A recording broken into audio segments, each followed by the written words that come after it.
आज की पहली और बड़ी खबर की बात करें तो श्रावणी मेला की तैयारी में जुटा देवघर जिला प्रशासन। करीब 68.5 करोड़ रुपए के आवंटन का भेजा प्रस्ताव। कोविड महामारी के दौरान पिछले 2 साल से श्रावणी मेला नहीं लगा। इस बार कोरोना से राहत है, सब कुछ सामान्य हो रहा है, इसलिए 2022 में श्रावणी मेला की तैयारी में अभी से देवघर जिला प्रशासन जुट गया है। श्रद्धालुओं की सुविधा के लिए मेला से जुड़े विभिन्न विभागों ने राज्य सरकार से तकरीबन 68.36 करोड़ रुपए आवंटन मांगा है। विभागों आवंटन से क्या क्या काम होंगे, किस मद में उक्त राशि की आवश्यकता है, उसका भी प्रस्ताव सरकार को भेज दिया है। वहीं दूसरी ओर देवघर जिला प्रशासन ने आधारभूत संरचना को दुरुस्त करने का काम शुरू कर दिया है। डीसी मंजूनाथ भजंत्री ने विभागों को रेस कर दिया है। उन्होंने अधिकारियों से कहा है कि 2 साल से मेला नहीं लगा था, इसलिए इस बार श्रावणी मेले में श्रद्धालुओं की संख्या में अप्रत्याशित बढ़ोतरी हो सकती है, इसलिए तैयारी भी सभी विभागों की तैयारी ठोस हो। इसी को देखते हुए अभी से व्यवस्था दुरुस्त कर लें ताकि मेला शुरू होने से पहले सभी काम पूर्ण हो जाएं।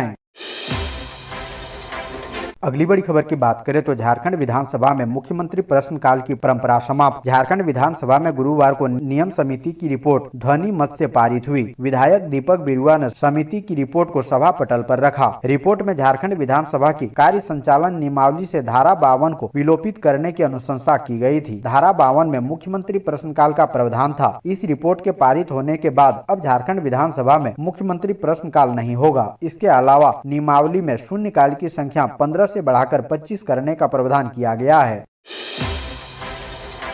अगली बड़ी खबर की बात करें तो हर सर्वे में मिल रहे नए मरीज। 225 तक कैसे खत्म होगी टीबी। सरकार ने 2025 तक टीबी उन्मूलन का लक्ष्य रखा है, लेकिन टीबी के मरीज लगातार मिल रहे हैं। सिर्फ 2021-22 में अब तक 811 लोगों में टीबी की पुष्टि हुई है। इससे 2025 तक टीबी खत्म होने में संशय है। फरवरी के 20 दिवसीय सर्वे में 3930 घरों में 14,337 लोगों के बलगम की जाँच हुई थी, जिसमें 63 संदिग्ध समेत 9 लोगों में टीबी की पुष्टि हुई। पूर्वी सिंहभूम जिले में टीबी के करीब 2000 मरीज होने का अनुमान है। हालांकि 6 महीने दवा खाकर हर वर्ष दर्जनों मरीज ठीक भी हो रहे हैं। अगली बड़ी खबर की बात करें तो बिहार वालों को बड़ी खुशखबरी। 1932 खतियान स्थानीय नीति पर पीछे हटे सीएम हेमंत सोरेन। झारखंडियों में गुत्थम गुत्थी। मुख्यमंत्री हेमंत सोरेन ने विधानसभा में बुधवार को कहा कि राज्य सरकार की प्राथमिकताओं में स्थानीय और नियोजन नीति शामिल है। हालांकि 1932 के खतियान के आधार पर इसे लागू नहीं किया जा सकता, कोर्ट इसे खारिज कर देगी। उन्होंने इस दौरान घोषणा की राज्य में 350 वर्ग फीट तक के आवासों पर कोई होल्डिंग टैक्स नहीं लगेगा। इससे राज्य के लगभग 85,000 परिवारों को लाभ मिलेगा। इसके साथ ही उन्होंने महीने में 100 यूनिट तक बिजली खपत करने वाले लोगों से कोई शुल्क नहीं वसूले जाने की बात कही। भाजपा पर आरोप लगाते हुए मुख्यमंत्री हेमंत सोरेन ने कहा कि राज्य में जिस तरह की नियोजन नीति बनाई गई थी, उसके अनुसार झारखंड में यूपी बिहार वालों को ही नौकरी मिलती, झारखंडी बच्चों को नौकरी मिलती ही नहीं। भाजपा ने पहले 1985 को स्थानीयता का आधार बनाया और अब 1932 के खतियान के लिए भी तैयार हो रहे हैं। 2 साल में ही बदल गए, लेकिन यह जान लीजिए कि झारखंड में यही का कानून चलेगा। अगली बड़ी खबर की बात करें तो झारखंड सहित देश भर के सरकारी बैंकों में 28-29 मार्च को हड़ताल। निजीकरण का विरोध। बैंकों और सार्वजनिक क्षेत्र के उपक्रमों की निजीकरण के विरोध में अन्य मांगों के समर्थन में all India bank employees association के आह्वान पर 28 और 29 मार्च को सरकारी बैंकों में हड़ताल रहेगा। All India bank employees association के नेतृत्व में झारखंड प्रदेश बैंक एम्प्लॉइज एसोसिएशन ने भी बंद को सफल बनाने के लिए तैयारियां शुरू कर दी है। सभी बैंकों के मेन गेट पर प्रस्तावित हड़ताल के बैनर पोस्टर चिपका दिए गए हैं और मुख्य मांगों की जानकारी दी गई है। All India bank employees association के आह्वान पर बैंकों में 28 और 29 मार्च को हड़ताल की वजह से लगातार 4 दिन बैंक बंद रहेंगे, क्योंकि 26 मार्च को महीने का चौथा शनिवार है और 27 मार्च को रविवार है और उस दिन बैंक बंद रहता है। अगले 2 दिन सोमवार और मंगलवार को हड़ताल की वजह से कामकाज प्रभावित होंगे। अगली बड़ी खबर की बात करें तो 14 विकास परियोजनाओं को मिली हरी झंडी। करोड़ों की लागत से बहुरेंगे झारखंड वासियों के दिन। शहर में बुनियादी सुविधाओं को विकसित करने के लिए चतरा नगर विकास विभाग ने 10.76 करोड़ रुपए का आवंटन उपलब्ध कराते हुए 14 योजनाओं की प्रशासनिक स्वीकृति दी है। इससे पूर्व 9.35 करोड़ का आवंटन उपलब्ध कराया गया है। इस प्रकार पिछले एक सप्ताह के भीतर शहर के विकास के लिए 20 करोड़ से अधिक की राशि का आवंटन नगर विकास विभाग से मिला है। आवंटन के विरुद्ध योजना के क्रियान्वयन के लिए निविदा की प्रक्रिया शुरू कर दी गई है। 21 मार्च को योजनाओं के विरुद्ध जारी किए गए आवंटन में 9 सड़कों का जीर्णोद्धार, 3 वेडिंग रूम और जवाहरलाल नेहरू स्टेडियम में विकास के कार्य शामिल हैं। स्टेडियम के विकास पर 89 लाख रुपए खर्च किए जाएंगे।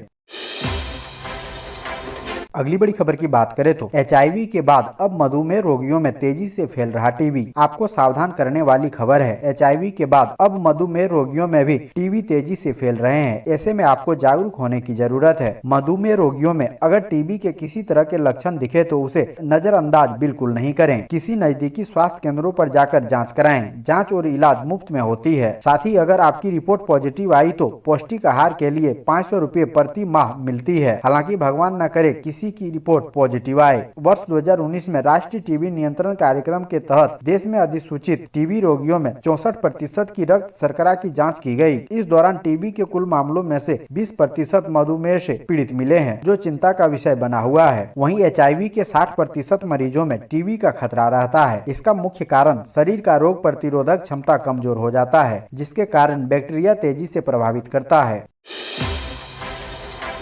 अगली बड़ी खबर की बात करें तो पूर्व मंत्री योगेंद्र साव और पत्नी पूर्व MLA निर्मला देवी को 10-10 साल की सजा। झारखंड में हजारीबाग जिले के बड़का गांव स्थित चीरूडी हत्याकांड से जुड़े मामले में रांची के अपर न्यायाधीश विशाल श्रीवास्तव की अदालत ने राज्य के पूर्व मंत्री योगेंद्र साव और उनकी पत्नी व पूर्व विधायक निर्मला देवी को अदालत ने 10-10 साल की सजा सुनाई है। इस मामले में अदालत ने 22 मार्च को दोषी करार दिया था, जबकि उनके पुत्र अंकित कुमार को अदालत ने पिछले दिनों बरी कर दिया था। यह मामला कांड संख्या 228/16 से जुड़ा है। यहाँ बता दें कि बड़का गांव से कांग्रेस विधायक अंबा प्रसाद के पिता हैं योगेंद्र साव, जबकि निर्मला देवी उनकी माता है। उल्लेखनीय है कि योगेंद्र साव 15 अप्रैल 2019 से लगातार जेल में है, जबकि दोषी पाए जाने पर निर्मला देवी को 22 मार्च को जेल भेजा गया था।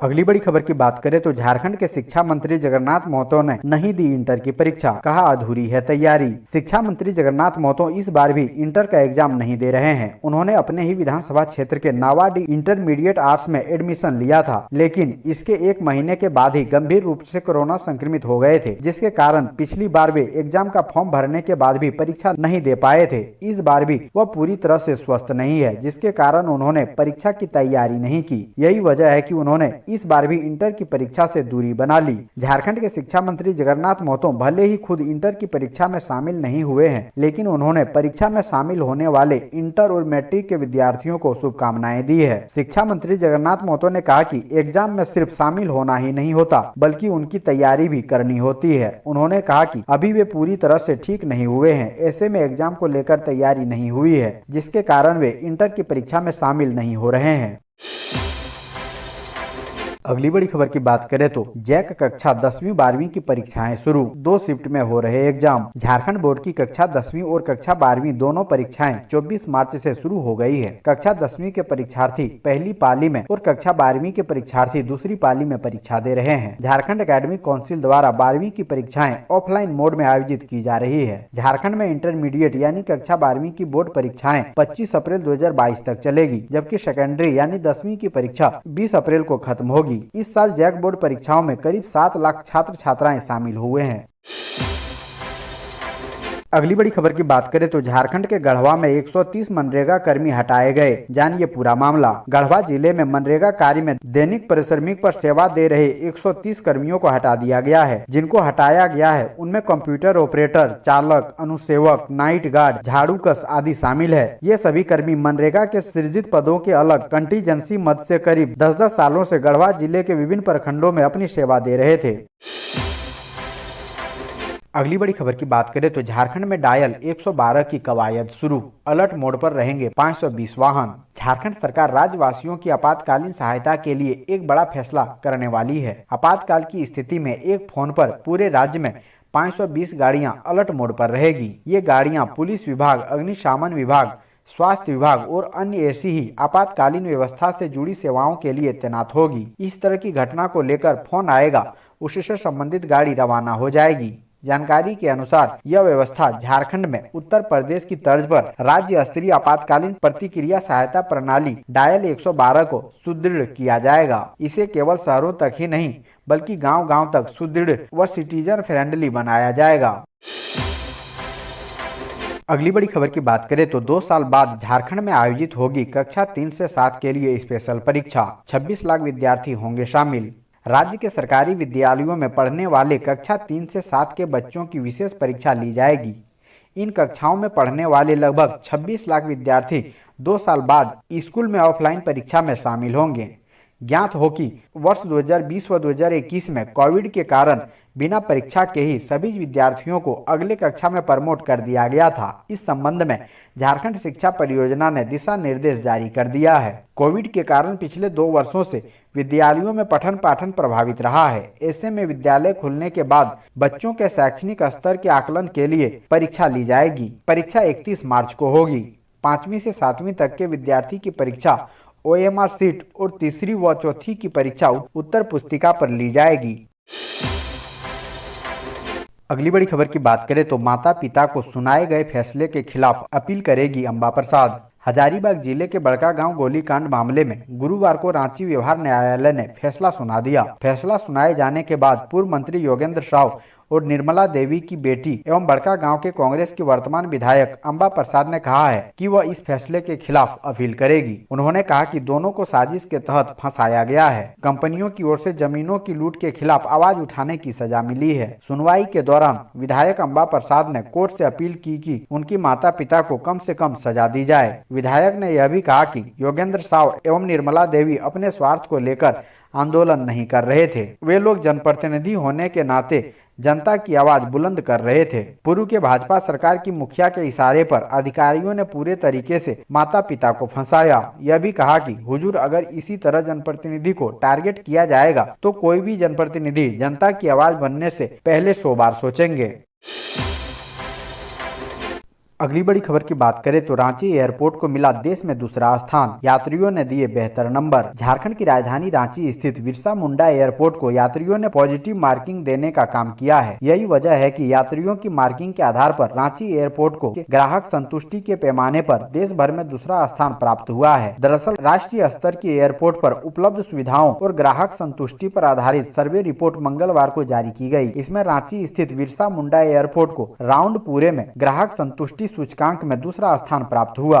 बिरसा मुंडा एयरपोर्ट को 4.97 अंक प्राप्त हुआ। वहीं राउंड 1 में इस एयरपोर्ट को 4.84 अंक प्राप्त हुआ था। इस बारे में रांची एयरपोर्ट प्रबंधन ने कहा है कि यह हम लोगों के लिए गर्व की बात है। रांची एयरपोर्ट पर यात्री सुविधाएं बढ़ रही है। साफ सफाई, पार्किंग, सुरक्षा और चेक इन टाइम बेहतर किया जा रहा है। यात्री सुविधाओं के सभी मापदंड पर रांची एयरपोर्ट पर काफी काम हुआ है। अगली बड़ी खबर की बात करें तो धान खरीद का लक्ष्य होगा पूरा, बोले मंत्री रामेश्वर उरांव। केंद्र से 1 माह की अवधि बढ़ाने का होगा आग्रह। झारखंड विधानसभा बजट सत्र की कार्रवाई के दौरान बृहस्पतिवार को सदन के अंदर धान खरीद का मामला उठा। बीजेपी विधायक मनीष जायसवाल ने धान खरीद की रफ्तार पर सवाल उठाए तो राज सिन्हा ने किसानों को हो रही परेशानियों का जिक्र किया। वित्त मंत्री रामेश्वर उरांव ने जवाब देते हुए कहा कि अगर इस माह लक्ष्य पूरा नहीं होगा तो केंद्र सरकार से 1 महीने का और समय बढ़ाने का आग्रह करेंगे। झारखंड सरकार ने वित्त वर्ष 2021-22 के लिए 80 लाख क्विंटल धान खरीद का लक्ष्य रखा है, लेकिन 1 सप्ताह के भीतर लक्ष्य को पूरा करना असंभव दिख रहा है। वहीं भाजपा विधायक मनीष जायसवाल ने कहा कि धान खरीद की धीमी रफ्तार के साथ साथ किसानों को समय पर भुगतान भी नहीं हो रहा है। जवाब में विभागीय मंत्री रामेश्वर उरांव ने कहा कि 24 मार्च तक लक्ष्य की तुलना में 71.33% धान की खरीद हो चुकी है।